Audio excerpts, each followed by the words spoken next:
Agora há pouco nós vimos aqui a notícia que policiais do país estão planejando uma retaliação contra a decisão do Supremo Tribunal Federal de proibir qualquer forma de paralisação para a polícia e das carreiras policiais no país inteiro. Nós vamos conversar a respeito da decisão que o Supremo tomou ontem com a delegada da Polícia Federal, a doutora Tânia Prado, que está gentilmente aqui conosco, ela que é diretora da Associação dos Delegados Federais aqui de São Paulo. Doutora Tânia, boa noite, muito obrigado pela gentileza. Bem-vindo, Tânia. Vocês foram tomados de surpresa por essa decisão do Supremo Tribunal Federal? Como é que foi, Tânia? Bem, na verdade, nós imaginávamos que isso poderia acontecer por outros julgamentos que estavam acontecendo já há alguns anos. Era uma tendência mesmo, havia essa possibilidade. E essa decisão do Supremo, ela tem um ponto muito importante, que isso foi comentado hoje por vários colegas da área da segurança pública.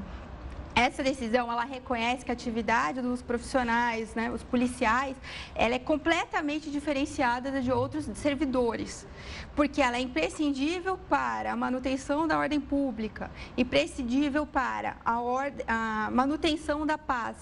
E o Estado não pode dispor desses servidores em situação de greve. Então, isso acaba valorizando o trabalho do policial e colocando ele em outra posição. Mas, por outro lado, também espera-se que o governo trate diferente a segurança pública, que invista, que preste atenção na segurança pública e nesses profissionais que estão ali dando sangue, se dedicando e colocando a vida em risco.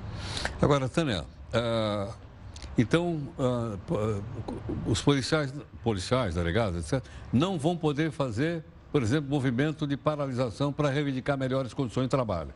Ou até salário. Exatamente. Não poderá ser usado essa ferramenta que é a greve, um instrumento de pressão reconhecido para outros trabalhadores, já o policial não poderá. Estará, inclusive, no mesmo patamar de servidores militares, das carreiras militares.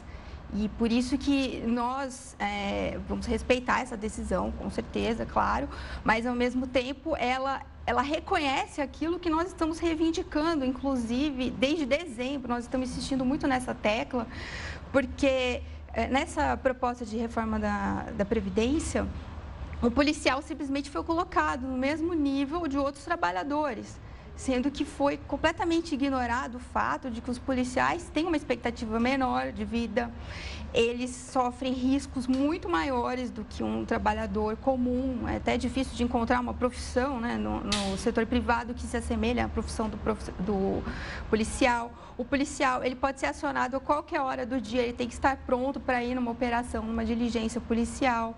Nós mesmos, na Polícia Federal, há períodos em que, pelo menos uma vez por semana, duas, somos acionados para essas operações que o povo tanto admira. E ninguém imagina que a vida pessoal daquele policial ela é impactada. Aquilo afeta, causa um desgaste psicológico e físico muito maior do que em outra profissão. Né? Então, mas então o que vocês querem ou não querem que aconteça na reforma previdenciária? Então, o que nós estamos reivindicando é que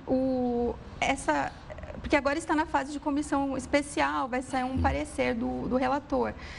O que nós reivindicamos é que os policiais não sejam equiparados aos outros trabalhadores, porque nessa reforma eles propõem simplesmente, eles eliminam a atividade de risco, eles cortam da Constituição. E isso... Mas a atividade de risco é para o aposentado ou a atividade de risco é para o policial na ativa?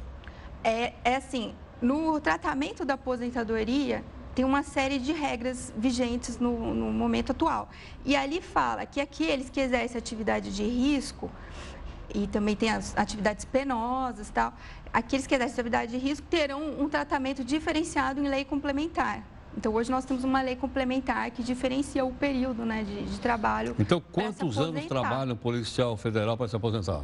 Então, os homens e as mulheres têm uma diferença, de coisa que a gente já não vê. Mas não há uma igualdade entre homens e mulheres? Então, de fato, vocês gostam dessa pergunta, de fato, isso é uma questão muito discutida, porque a mulher, ela porque acumula. os homens podem trabalhar menos, ficaria igual. Então, a mulher, ela acumula, porque além da atividade estressante de policial, ela ainda tem que se preocupar como que ela vai administrar a educação daquela criança. Claro, hoje os homens são muito mais dedicados do que há alguns anos, mas, assim, inegavelmente, a presença da mãe, né, principalmente na menor idade da criança ali, ela é imprescindível. nível, né? Então, com quantos anos, eu não sei, com quantos anos de trabalho? Tá, então, o policial do sexo masculino, ele tem que ter 20 anos de trabalho.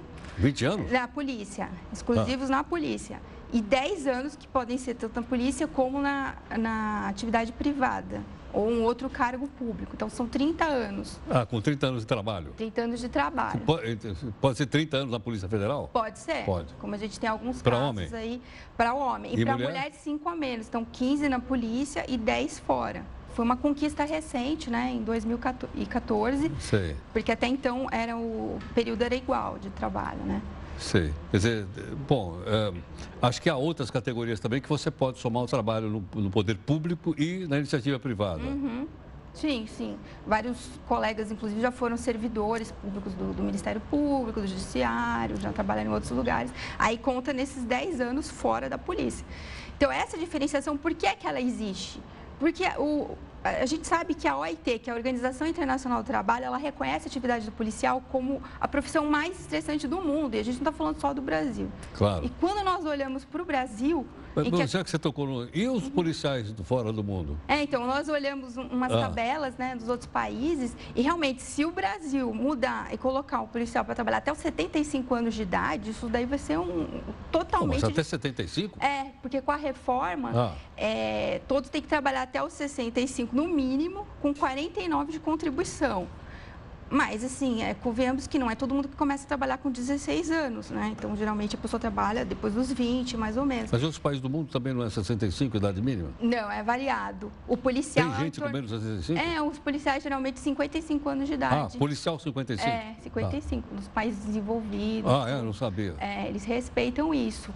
Então, imagina, Heródoto, chegar num ponto em que o policial tem que trabalhar entre 65 e 75 anos de idade para receber a integralidade da sua aposentadoria. Então, assim, para a sociedade não interessa um policial tão idoso, né? Imagine como que ele vai ter condição física para atuar, porque nós, na Polícia Federal, por exemplo... Só no cinema a gente vê aqueles policiais velhinhos correndo. Super em forma e tal, mas com uma atividade estressante, né? Como de madrugada, tem que trabalhar, virar à noite fazendo flagrante, como muitas vezes acontece. Os peritos ali também ficam junto com a gente no flagrante, o escrivão, a gente, todo mundo ali trabalhando. A delegada Tânia Prado, que é delegada da Polícia Federal e diretora da Associação dos Delegados aqui de São Paulo, gentilmente conosco. Tânia, obviamente você tocou num ponto que eu acho que a admirabilidade da Polícia Federal hoje, eu não sei, eu estou falando só como jornalista, eu nunca vi uma admirabilidade de tal ordem. Isso realmente e a gente vê que o apoio da sociedade faz uma diferença também, porque é uma rotina de trabalho muito puxada, muito estressante.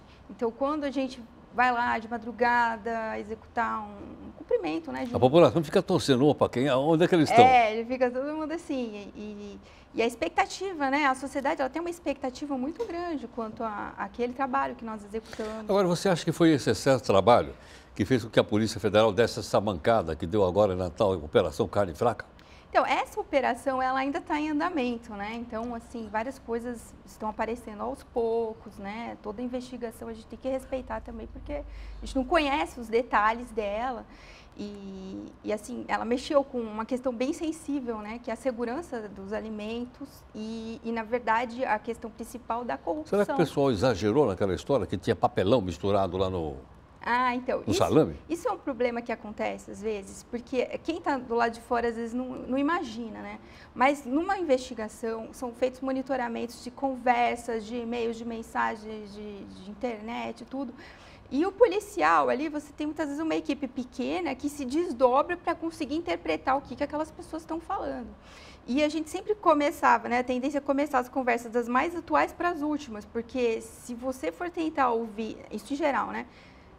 Da mais velha para atual, aquilo vai entrando, é tanta conversa, tanta comunicação. Então, assim, claro, pode ter acontecido isso daí, mas isso é uma gota no meio do oceano de tanta informação, porque a investigação durou 2 anos. E teve o mérito de mostrar que os fiscais são também indicados por políticos. Isso revelou muita coisa. E até a gente exibiu aqui um vídeo de um fiscal chegando num frigorífico e enchendo o porta-mala. De hambúrguer, salame... É uma cultura, né, que infelizmente ainda existe no nosso país, mas eu acho que está melhorando isso. Né? Sem dúvida. Tânia, obrigado pela gentileza. Muito obrigada. Muito obrigado. Muito obrigado. Bom, aí está então com a participação da delegada, doutora Tânia, conversando um pouco conosco a respeito da Polícia Federal. Em função da notícia que saiu agora há pouco, o Supremo Tribunal Federal estabeleceu o seguinte: nenhum órgão policial já valia para a Polícia Militar, e o Exército, claro. Agora a Polícia Civil também, e não é só delegado, não é só investigador. Qualquer pessoa que trabalhe nas carreiras policiais, ou estaduais, ou municipais, porque tem a Guarda Municipal, ou federais, no caso, como a doutora Tânia explicou para a gente agora da Polícia Federal, não podem fazer movimentos de paralisação. Tá ok? Para a gente entender, decisão do Supremo. Decisão da Justiça a gente discute, mas cumpre. Até já.